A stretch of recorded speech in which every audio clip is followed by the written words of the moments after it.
anak-anak, pada bab sebelumnya kamu sudah mempelajari berbagai jenis benda yang sering dijumpai dalam kehidupan sehari-hari kamu.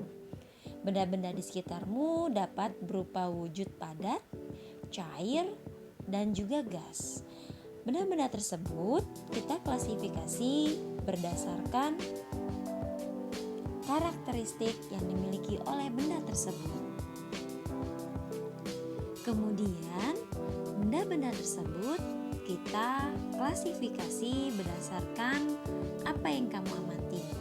Nah, pada bab ini kamu akan mempelajari tentang klasifikasi materi dan perubahannya. Apa sih materi itu? Materi merupakan segala sesuatu yang menempati ruang dan memiliki massa. Cara pengklasifikasian materi sebagai berikut.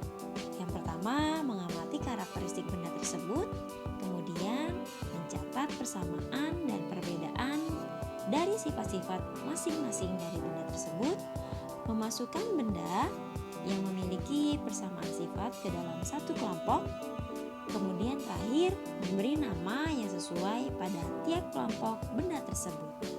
Contohnya, di dalam suatu ruangan ada meja, ada kursi, kemudian ada televisi.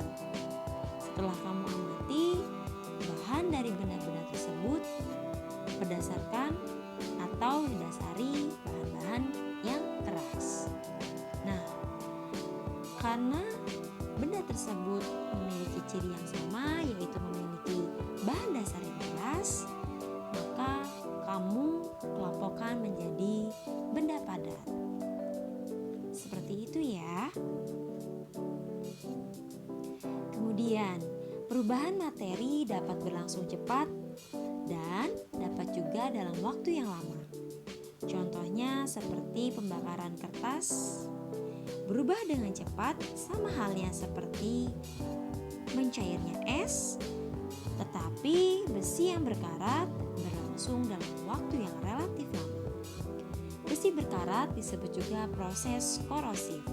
Korosif merupakan peristiwa di mana bergeseknya udara, air oleh besi yang berakibat besi menjadi berkarat. Berikut adalah perbedaan sifat zat, padat, dan cair. Keadaan partikel zat, padat, cair, dan gas sangatlah berbeda. Bisa dilihat di gambar. Di sini ada benda padat yang berada di suatu ruangan tertentu misalnya. Kemudian cair dan juga gas. Keadaan partikel pada zat padat tidak bebas, sedangkan zat cair agak bebas, sedangkan zat gas sangatlah bebas. Letak partikelnya zat padat berdekatan, zat cair agak renggang, serta gas sangat berjauhan. Gaya tarik-menarik zat padat sangat kuat, zat cair kurang kuat, sedangkan gas sangatlah lemah. Keadaan partikelnya, ruang antar partikelnya zat padat kecil, zat cair agak besar, sedangkan zat gas sangatlah besar. Klasifikasi materi atau zat. Materi atau zat terbagi menjadi dua, ada zat tunggal dan ada campuran. Zat tunggal terbagi menjadi unsur dan senyawa, sedangkan campuran terbagi menjadi homogen dan heterogen. Yang harus kalian ingat ialah zat tunggal, materi yang memiliki susunan partikel yang tidak mudah dirubah dan memiliki komposisi yang tetap. Sedangkan campuran, sebuah zat yang dibuat dengan menggabungkan dua zat atau lebih yang berbeda tanpa reaksi kimia yang terjadi. Zat tunggal dapat diklasifikasikan menjadi zat unsur dan senyawa. Unsur, zat yang tidak dapat diuraikan menjadi zat lain yang lebih sederhana dengan proses kimia biasa. Sedangkan senyawa, dua atau lebih unsur yang berbeda bergabung secara kimia dengan perbandingan tertentu. Berikut adalah bagan hubungan unsur senyawa dalam proses penguraian dan pembentukan. Unsur dapat membentuk sebuah senyawa. Senyawa dapat diuraikan menjadi unsur, tetapi unsur tidak dapat diuraikan.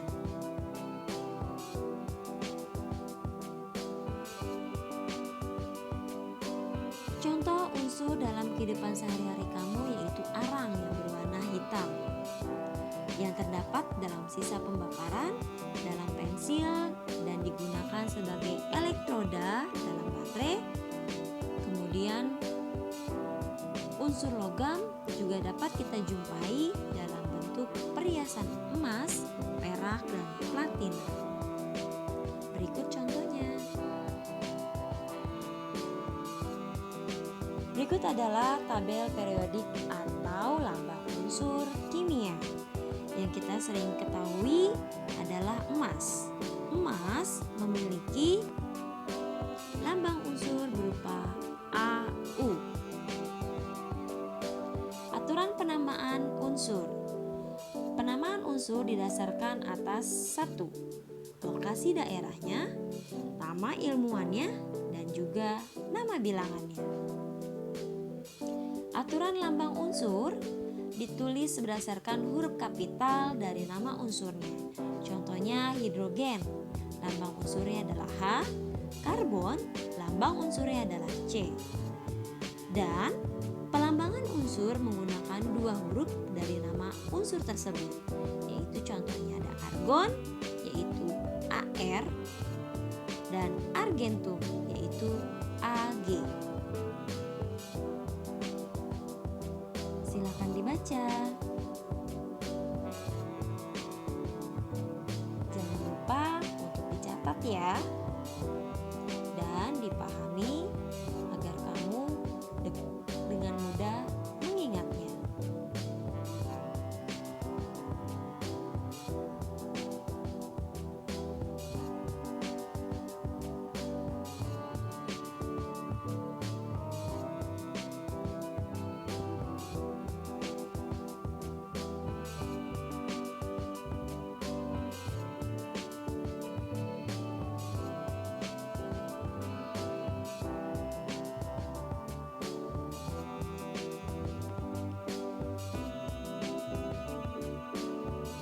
Senyawa merupakan zat yang dibentuk dari berbagai jenis unsur yang saling terikat secara kimia dan memiliki komposisi yang tetap.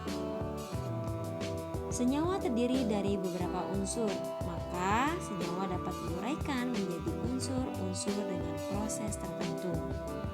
Contohnya yaitu air. Air memiliki senyawa yang dilambangkan dengan H2O.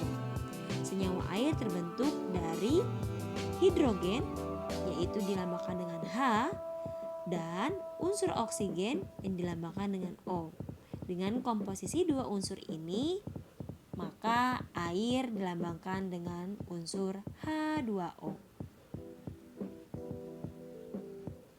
Senyawa dapat dibagi menjadi 2, ada senyawa organik dan senyawa anorganik.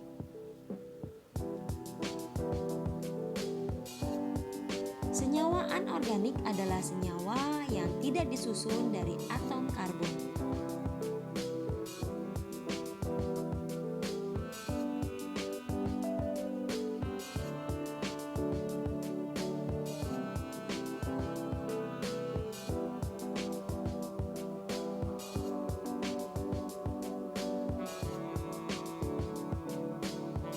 Berikut adalah molekul senyawa dan molekul unsur berupa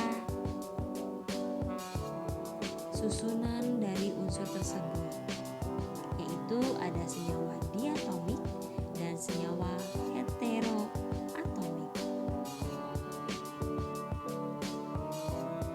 Campuran adalah materi yang disusun oleh beberapa zat tunggal, baik baik berupa unsur atau senyawa dengan komposisi yang tidak tetap. Dalam campuran, sifat dari materi penyusunnya tidak berubah. Contohnya adalah saus.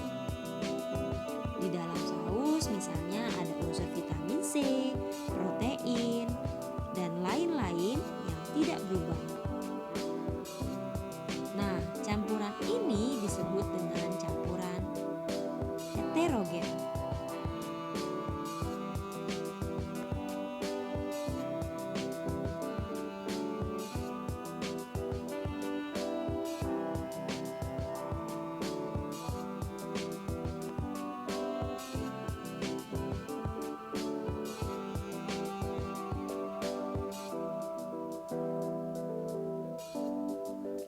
Cara memisahkan campuran.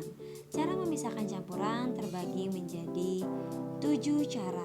Yang pertama ada filtrasi, yaitu metode pemisahan yang digunakan untuk memisahkan cairan dan padatan yang tidak larut dengan menggunakan penyaring atau filter berdasarkan perbedaan ukuran partikel.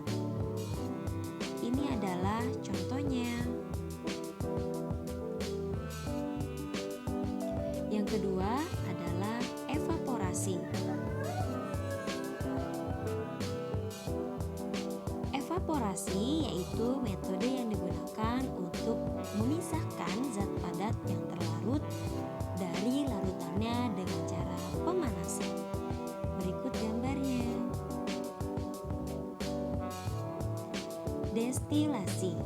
Destilasi merupakan pemisahan campuran zat cair dari larutannya berdasarkan perbedaan titik didih. Berikut gambar contohnya.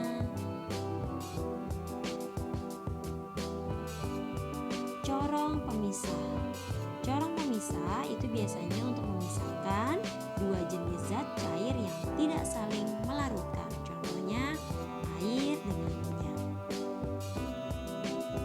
Kromatografi.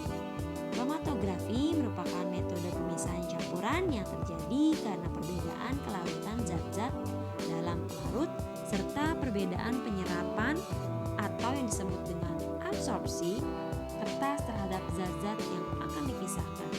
Contohnya adalah komponen tinta.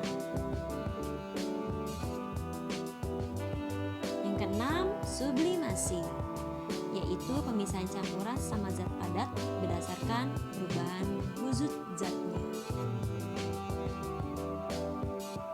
Yang terakhir, sentrifugasi, yaitu memisahkan campuran padat, cair, atau cair ke padat yang tidak saling larut menggunakan gaya sentrifugal dengan cara diputar dalam kecepatan yang tinggi. Berikut contohnya.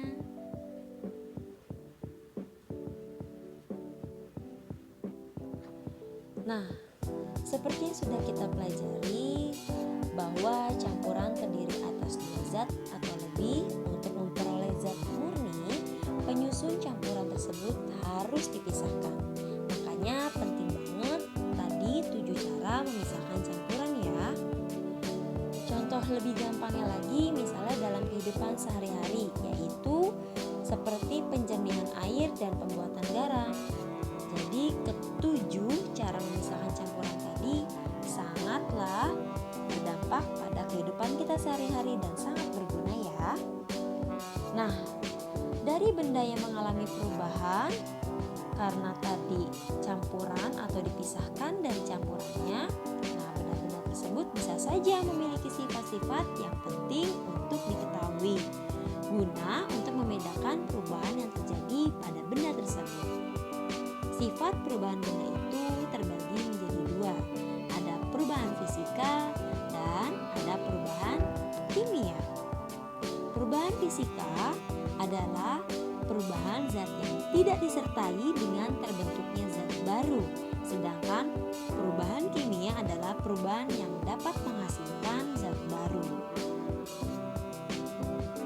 Contoh dari perubahan fisika yaitu misalnya es yang cair, sedangkan kimia yaitu perkaratan besi atau yang disebut dengan proses korosif.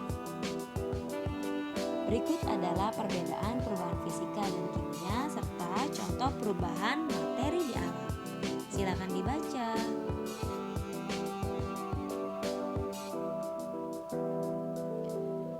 Oke, cukup sekian dan terima kasih. Ibu harapkan kalian bisa memahami materi kali ini dan jangan lupa dicatat serta dipahami ya. Untuk selebihnya, Ibu mohon maaf. Wabillahi taufiq wal hidayah. Wassalamualaikum warahmatullahi wabarakatuh. Sampai jumpa di pertemuan berikutnya.